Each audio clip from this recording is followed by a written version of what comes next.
शांती समृद्धी सदैव नांदत असते। म्हणून या विश्वाच्या पाठीवर या महालक्ष्मीची एकनिष्ठेने भक्ती करणारे कित्येक भक्त आहेत। जे भक्त माझी एकनिष्ठेने भक्ती करतायत त्यांच्या जीवनातील सारी दुःख दूर करून त्यांना सुखाची प्राप्ती करून देणं या लक्ष्मी मातेचं प्रथम कर्तव्य आहे। म्हणूनच मी माझ्या साऱ्या भक्तांना एकच आशीर्वाद देते, प्रत्येकाच्या घरात सुख शांती समृद्धी नांदे असा या महालक्ष्मीचा शोभंकर आशीर्वाद, शोभंकर आशीर्वाद, शोभंकर आशीर्वाद। कृतज्ञता द्वापार आणि कली 4 युगांची चौकडी। द्वापार युग संपत आलं होतं, कलियुगाला सुरुवात होणार होती। अशाच वेळी या करवीर प्रांतात कोल्हासूर, रत्नासूर आणि करवीरासूर हे 3 दानव उन्मत्त झाले होते। भक्तांवरच नव्हे तर साऱ्या विश्वावर आम्हा देवतांवर संकट आलं होतं आणि त्या संकटाचं निवारण करणं आम्हा देवतांचं कर्तव्य होतं। म्हणून वैकुंठीचा त्याग केला, हाती तारणी घेतली, या करवीर प्रांतात आली।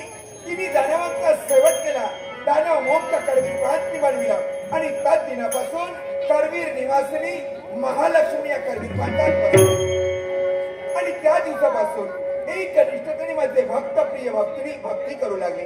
त्या माझ्या भक्तांना मी एक सांगू इच्छिते की माझ्या प्रिय भक्तांना या करवीर निवासिनी महालक्ष्मीची अशीच सारी भक्ती करा।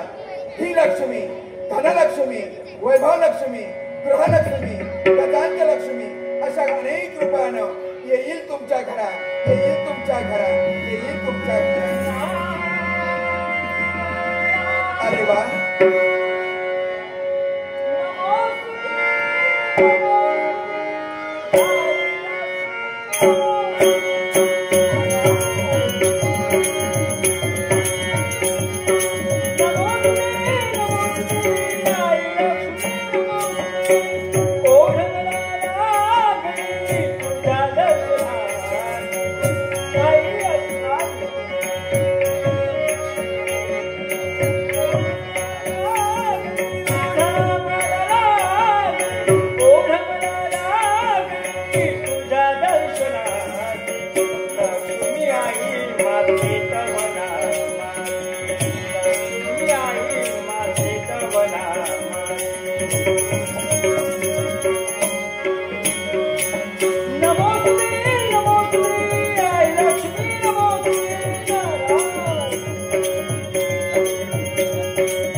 आज बऱ्याच दिवसांनी या करवीर प्रांताची तुला आठवण झाली। हो, संशय येतोय दाट तुझा? का म्हणून? येणारच, संशय घेण्यासारखाच आहेस म्हणे। मी अरे तू जिथं जिथं जात असतोस तिथं तिथं काही ना काहीतरी गाठोडं घेऊन जात असतोस. आज या करवीर प्रांतात या महालक्ष्मीच्या भेटीसाठी म्हणजे तुझ्या आईच्या भेटीसाठी आलायस. माझ्यासाठी नक्कीच काही ना काहीतरी गाठोडं आणलेलं असतं. आई मान्य आहे, मी जिथं जिथं जातो तिथं तिथं काही ना काही गाठोडं घेऊनच जात असतो. पण आई ते विश्वकडे येतं आणि सापडत ते गाठोडे घेऊन आलोय. आई मनात प्रश्न निर्माण झाला, त्याचं उत्तर हवंय. मिळेल ना? का मिळणार?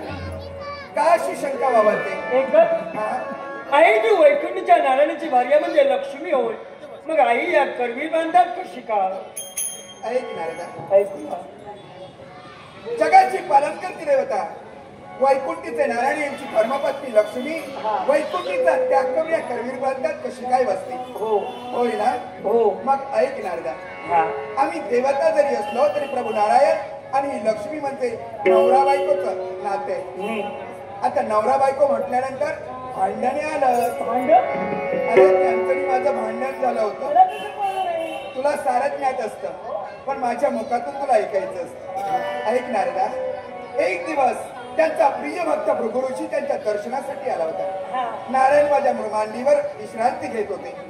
अशा वेळी भृगु ऋषीने त्यांना हाक देऊन पाहिले, पण त्याच्या हाकेला प्रभू नारायणांनी ओ नाही दिला. त्या गोष्टीचा त्यांना राग आला. एक भक्त आपल्या देवासाठी भेटीसाठी आलाय पण देव कांडोळा करतो म्हणून तिथवर आला आणि त्यांच्या छातीवर त्यांना लत्ता प्रहार केला. मग काय झालं? जागृती देण्यासाठी त्यांच्या छातीवर अक्षरशः लाथ मारून त्यांना जागृती दिली. या गोष्टीचा मला राग आला नारदा.